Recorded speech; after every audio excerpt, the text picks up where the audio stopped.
কালকে লক্ষ্মী পুজোর দিন ভোর 4:45টার সময় আদুরি চলে গেল।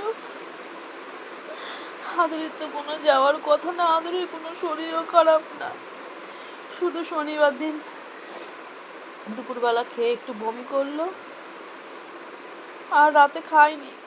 রবিবার দিন পুরোই একদম নিস্তেজ, কোনো শরীর খারাপ না, কোনো কিছু না। কিন্তু ওর কি হয়ে গেল, আদুরি কি হয়ে গেল?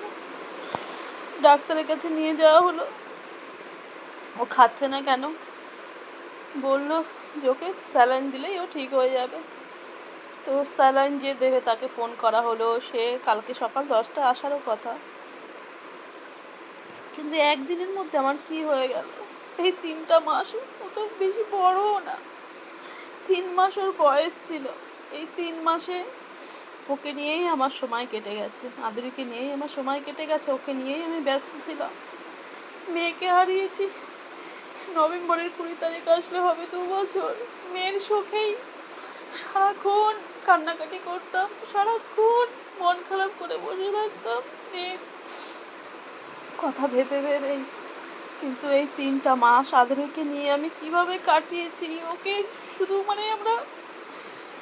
আমি আমার সন্তানের মতো করে ওকে আমি বড় করেছি। এই 3টা মাস ওকে যখন ছেড়ে এনেছি, একদমই ছোট। হাজবেন্ড ওকে বাড়ি থেকে বেরও করে দিয়েছিল, বাড়িতে রাখবে না, পছন্দ না কুকুর বিড়াল। কিন্তু তারপরেও থেকে আমার হাজবেন্ড ওকে কত ভালোবেসে ফেলেছিল। হাজবেন্ড ওর জন্যে কোনো কিছু বলতে দেরি, আনতে দেরি নেই। ওকে রোজ পরিষ্কার করা হতো 4-5টা টিস্যু দিয়ে।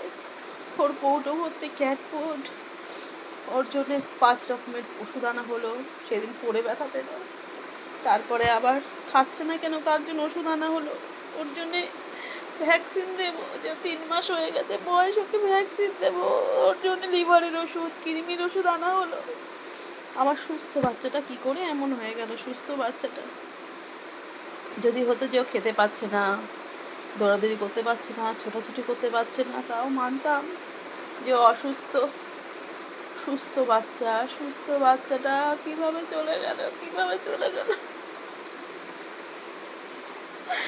অনেকে ভাবতে পারে যে একটা বিড়ালের বাচ্চার জন্য কাঁদছে, ও বিড়ালের বাচ্চা ছিল না। ওকে আমি আমার সন্তানের মতো করে ওকে আমি বড় করেছি, লালন পালন করেছি, নিজের হাতে সব করেছি। এই 3টা মাস আমি ওকে নিয়ে কত ব্যস্ত ছিলাম, ওকে নিয়ে আমার সময় কেটে গেছিল।